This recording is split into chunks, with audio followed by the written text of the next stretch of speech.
Semangat pagi di hari Kamis 24 Juni 2021.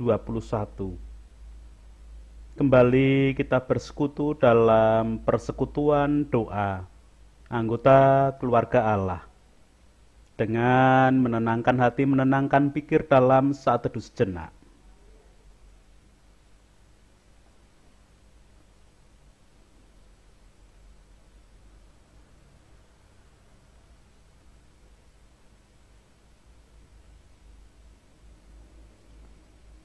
Pertolongan kita hanya berasal dari Allah yang telah menciptakan langit bumi beserta segala isinya. Kasih, karunia, dan damai sejahtera yang dari Allah Bapa kita dan Tuhan Yesus Kristus ada pada saudara sekalian. Amin.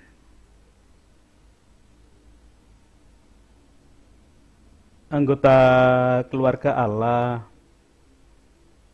dalam perenungan Sabda hari ini, kita menggunakan tema dan judul Ora Tedeng Aling-aling ing ngarsaning Allah.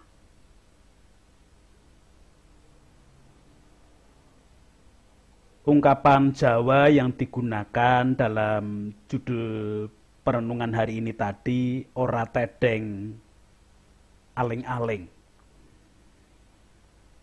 Terlebih dahulu, perkenankan saya menguraikan beberapa hal tentang ora tedeng aling-aling.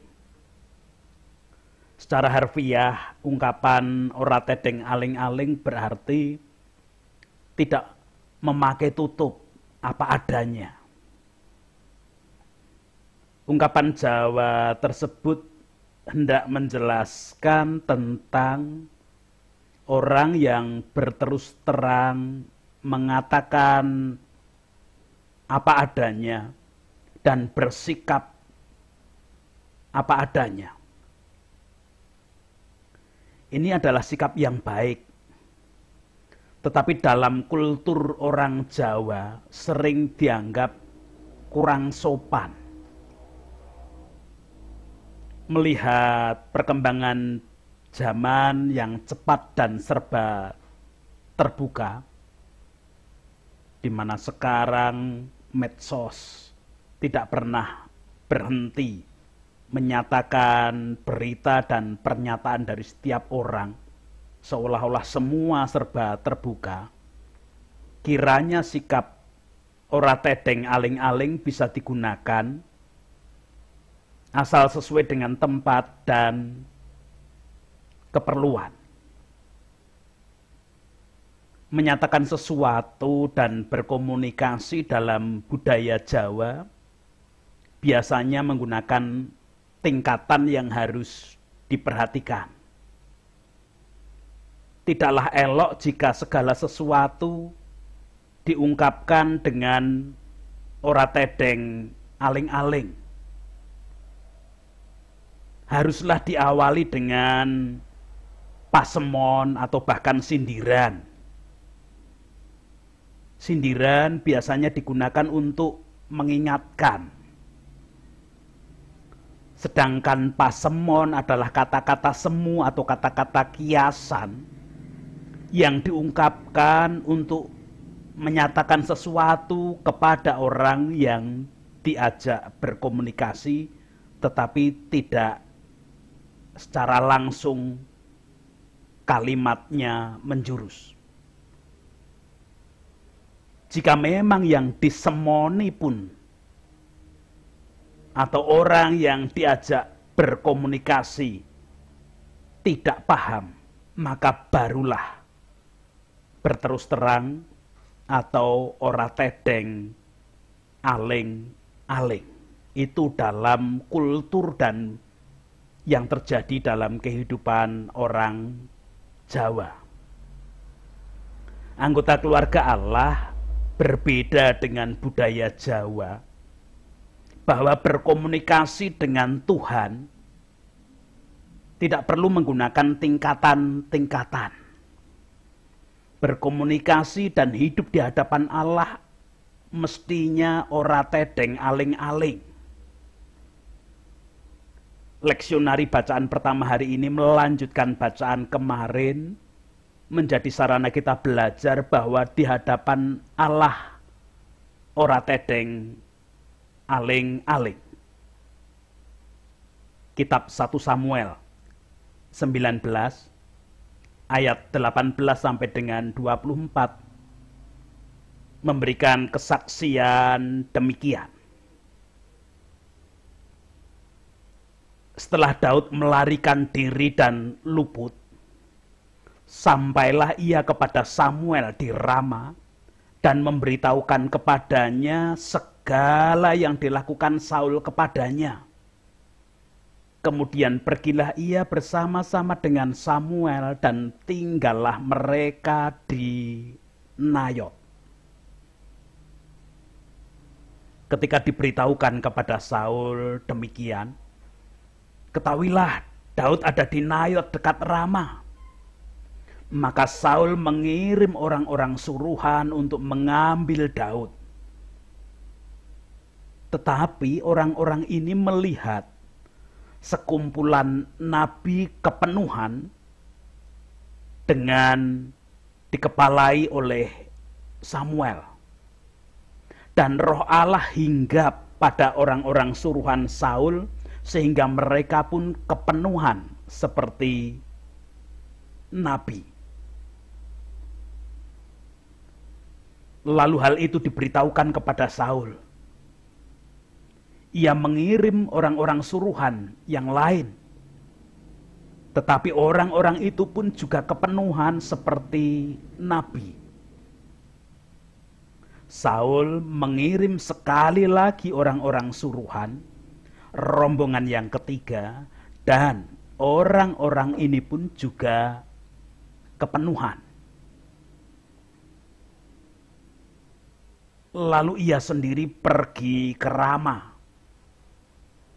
Sesampainya ke dekat perigi besar yang di Seku, bertanyalah ia katanya, di mana Samuel dan Daud?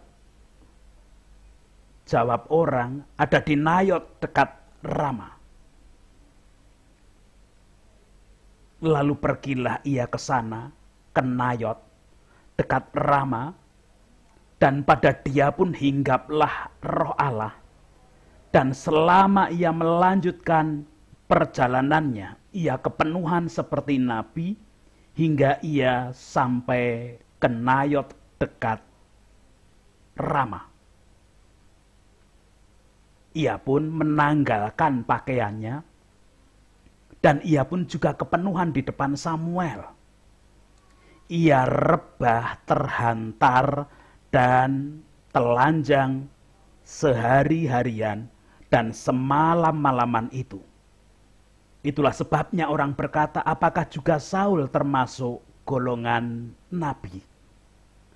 Demikian kesaksian kitab 1 Samuel 19 ayat 18 sampai dengan ayat 24.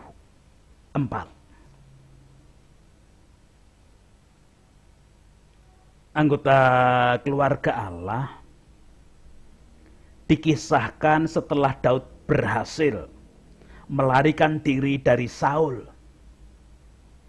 Sampailah ia kepada abdi Allah yaitu Samuel di Rama. Samuel adalah nabi yang telah mengurapi Daud hingga roh Tuhan berkuasa atas Daud.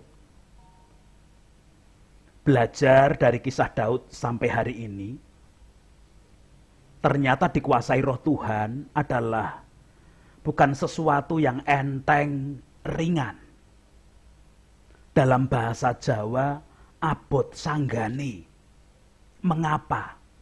Tidak enteng, tidak ringan. Mengapa abot sanggani? Karena harus rela mengalami hal-hal yang tidak nyaman dan tidak aman. Siapa sih manusia yang bersedia dan dengan rela hati mengalami hal-hal yang tidak nyaman dan tidak aman? Namun mari kita melihat kilas balik Daud. Bukankah Daud selama ini harus mengikuti kuasa roh yang menggerakkannya untuk berperang melawan Goliat, berperang melawan tentara Filistin yang jumlahnya begitu besar, begitu banyak. Di saat semua pasukan Israel sedang gamang, bingung, khawatir, takut untuk menghadapi Goliat, raksasa Filistin, Daud harus maju berperang. Bukankah pula selama ini ketika Saul kerasukan roh jahat, Daud bertugas untuk menenangkannya lewat permainan kecapi. Ingat bahwa dalam usaha menenangkan Saul pun Daud mengalami ancaman dibunuh. Berulang kali Daud harus mengelak karena dilempar tombak oleh Saul saat dikuasai roh jahat. Yang pasti jauh dari kenyamanan dan keamanan menurut pikiran dan perasaan manusia. Bahkan Daud pun harus selalu mengendalikan diri untuk tidak melawan Saul sebagai raja.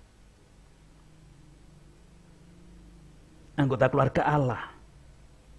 Maka setelah Daud sampai kepada Samuel, ia menceritakan perihal semua yang dilakukan Saul kepadanya. Dalam bahasa saya, Daud sebenarnya sedang berkesaksian atau menceritakan pengalaman rohaninya selama dikuasai roh Tuhan dan harus hidup bersama-sama dengan Saul sang raja yang seringkali dirasuki roh jahat. Lewat kesaksian atau cerita pengalaman rohani inilah Daud sedang terbuka kepada Tuhan lewat abdinya yang bernama Samuel. Jadi menurut saya, berkesaksian itu tidak harus di depan jemaat banyak orang yang bisa dengan mudah membuat orang tidak sadar sedang sombong rohani. Kalaupun kemudian kisah pengalaman rohani seperti yang dialami Daud dipakai oleh Samuel, dipakai oleh orang yang mendengarkan, bahkan dicatat dalam Alkitab ataupun buku-buku untuk penguatan ataupun pembinaan umat. Itulah efek kesaksian yang sungguh sangat dahsyat. Tetapi pada prinsipnya, di hadapan Tuhan, Daud ora tedeng aling-aling. Dalam matur pengalamannya dikuasai oleh roh Tuhan yang mengarahkannya hidup bersama Raja Saul. Dalam hal ini, Samuel pun sebagai abdi Allah yang dipakai untuk mendengarkan kesaksian atau cerita pengalaman rohani Daud, tidak memberikan tanggapan apa-apa atas pengalaman rohani tersebut. Karena memang pengalaman tidak perlu dan tidak bisa ditanggapi. Anggota keluarga Allah, Samuel malah kemudian mengajak Daud pergi ke Nayot. Mengapa ke Nayot tidak ada catatan khusus? Kamus Alkitab hanya memberikan penjelasan bahwa arti Nayot adalah padang rumput atau tempat kediaman, tempat tinggal. Namun, di Nayotlah pada waktu itu berkumpul nabi-nabi yang dipimpin oleh Samuel, kemudian mereka kepenuhan oleh Roh Allah.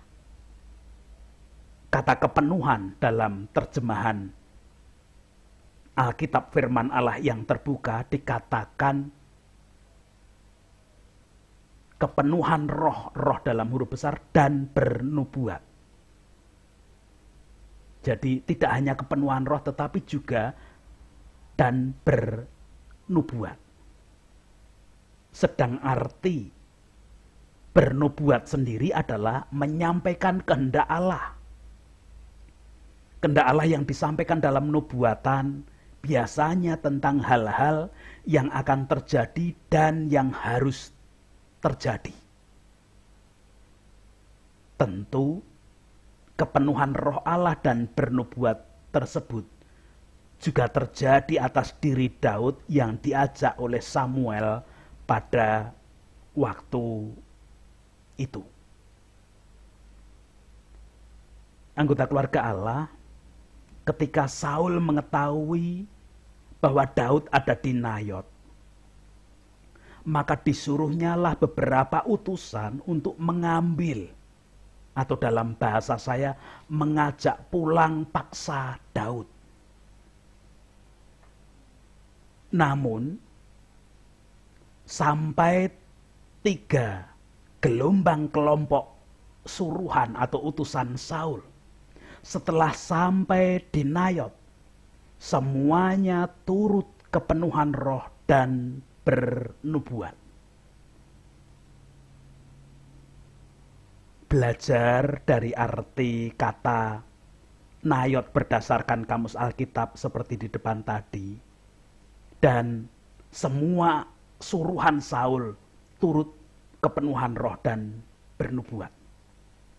Itu berarti Tuhan berkenan menyampaikan kehendaknya dimanapun dan bisa oleh siapapun. Tuhan menyampaikan kehendaknya tidak pandang tempat. Yang hanya padang rumput seperti Nayon tadi, atau tempat tinggal biasa, tempat ibadah, istana raja, ataupun dimanapun tempatnya, Tuhan tidak pandang tempat ketika menyatakan kehendaknya. Mengapa demikian? Karena kuasa Tuhan di atas semua tempat, di bumi dan di surga. Tuhan menyatakan kehendaknya pun tidak pandang orang yang dipakainya. Baik itu nabi, penginjil, pendeta, jemaat, atau kaum awam, bahkan juga mungkin orang yang sebenarnya tidak mengenal Allah. Tuhan bisa memakai siapapun karena kuasanya juga di atas apapun dan siapapun di dunia dan di surga. Anggota keluarga Allah, bahkan ketika Saul yang seringkali dirasuki roh jahat pun kemudian menyusul ke Nayot, Saul pun juga kepenuhan dan bernubuat. Artinya Tuhan memakai Saul juga yang biasa dirasuki roh jahat, namun ketika Tuhan berkuasa, Tuhan yang memenuhi dengan rohnya, Saul juga kepenuhan roh dan bernubuat. Kuasa Tuhan memang di atas segala-galanya. Hal lain yang berbeda dengan tokoh-tokoh yang lain, baik Daud ataupun orang-orang suruhan Saul tadi, ketika kepenuhan roh dan bernubuat. Kita saksikan ayat 24 yang dinyatakan kepada kita demikian. Ia pun, yang dimaksud adalah Saul, ia pun menanggalkan pakaiannya dan ia pun juga kepenuhan di depan Samuel. Ia rebah terhantar dengan telanjang sehari-harian dan semalam-malaman itu. Itulah sebabnya orang berkata, apakah juga Saul termasuk golongan nabi? Anggota keluarga Allah, saya tetap memaknai bahwa di hadapan Tuhan segala sesuatu ora tedeng aling-aling. Saul yang semula bermotivasi datang ke Nayot untuk membunuh Daud, baik lewat orang-orang suruhannya sampai 3 gelombang, 3 kelompok orang suruhannya, ataupun ketika ia datang sendiri, ternyata harus diubah secara total. Dalam kehendak Allah, Allah sendirilah yang membuat Saul ora tedeng aling-aling. Kalau Daud tadi, Daud yang memang jujur apa adanya, bersikap apa adanya, ora tedeng aling-aling di hadapan Tuhan Allah melalui Samuel. Saat ini Allah lah yang membuat Saul ora tedeng aling-aling. Ayat 24 menyimpulkan betapa Saul diubah oleh Allah supaya ora tedeng aling-aling dengan cara dibleceti dalam bahasa Jawa. Dalam bahasa Indonesia ditelanjangi dahulu oleh Tuhan. Anggota keluarga Allah, mari kita belajar kepada Daud bahwa di hadapan Tuhan engarsane Gusti ora tedeng aling-aling. Hanya dengan mengikuti kehendak dan kuasa roh kita bisa menjalani hidup. Sekalipun kita sadar tidak mudah karena memang ada hal-hal yang tidak nyaman ataupun tidak aman secara manusiawi. Namun, keyakinan kuasa Tuhan di atas segala-galanya akan selalu menolong kita. Bahkan apapun yang semula membuat kita merasa tidak nyaman dan tidak aman pun akan dimurnikan dan disucikan sesuai dengan kehendak Tuhan sendiri. Ingat bahwa bukan kemurnian dan kesucian dalam ukuran manusia dan kehendak manusia, bahkan kehendak raja sekalipun, bukan. Hanya kehendak Tuhan sendiri yang memurnikan dan menyucikan, dan ukurannya ukuran kehendak Tuhan.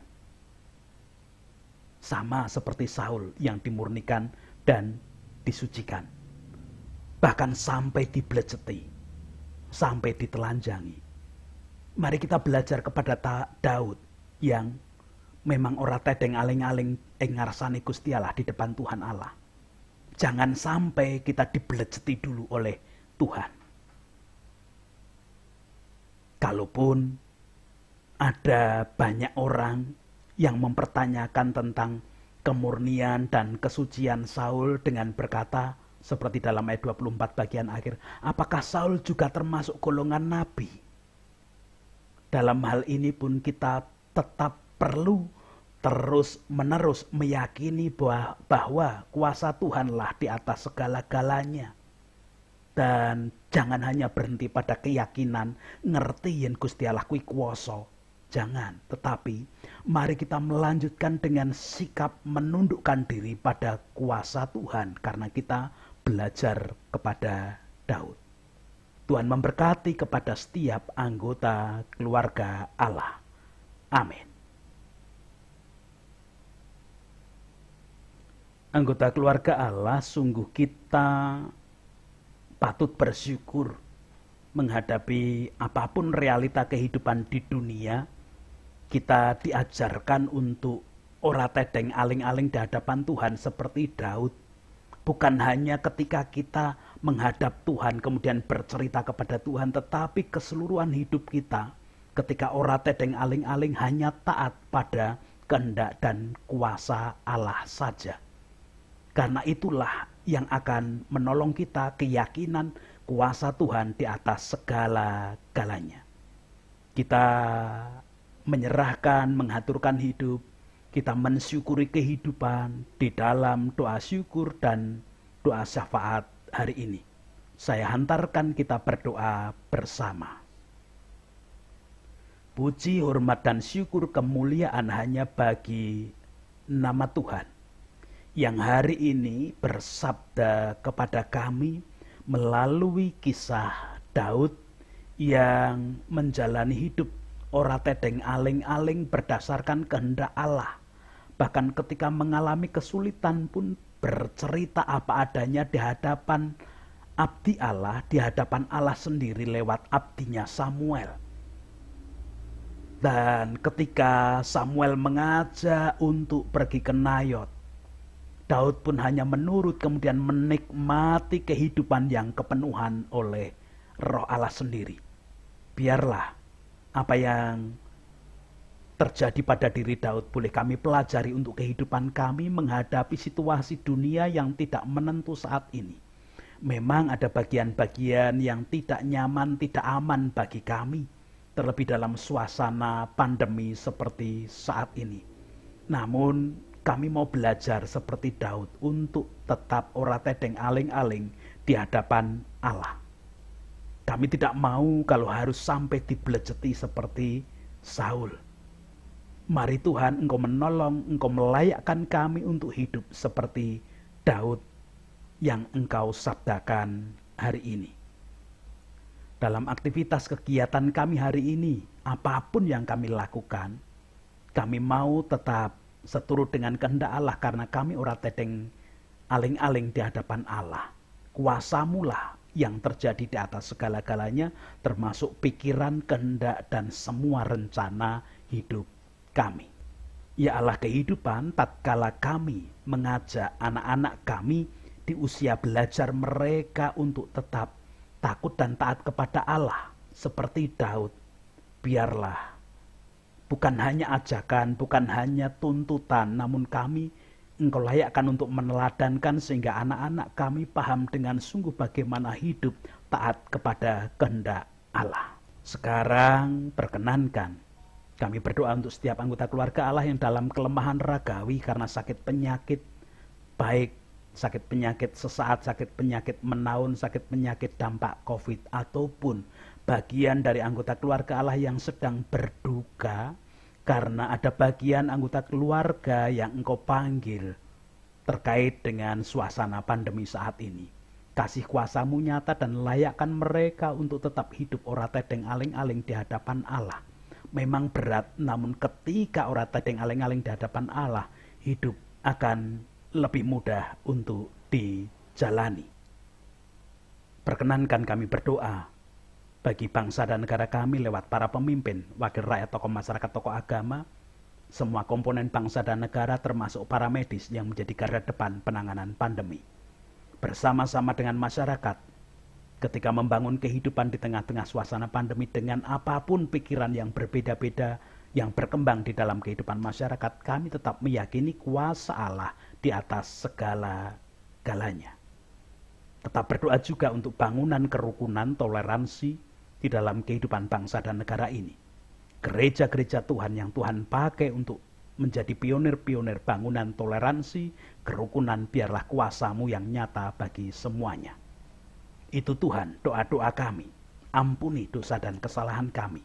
Ampuni dosa kesalahan para pemimpin kami, wakil rakyat, tokoh masyarakat, tokoh agama, dan semua komponen bangsa dan negara ini. Karena kami sadar sebagai manusia banyak sekali ada kelemahan. Di dalam Kristus kami mengaturkan doa yang tiada sempurna hari ini. Amin. Anggota keluarga Allah sekarang bersama-sama dengan siapapun, apapun dalam segala kondisi dan keadaan yang sedang terjadi, kita akan melanjutkan kehidupan yang ora tedeng aling-aling di hadapan Tuhan Allah, dan kita membawa berkat-Nya. Kasih karunia dan damai sejahtera yang dari Allah Bapa kita dan Tuhan Yesus Kristus di dalam persekutuan dengan Roh-Nya yang kudus tercurah, melingkupi, menguasai, melayakkan setiap anggota keluarga Allah menjalani hidup taat pada kehendak kuasa Roh Allah, karena hidupnya ora tedeng adeng aling di hadapan Tuhan. Amin.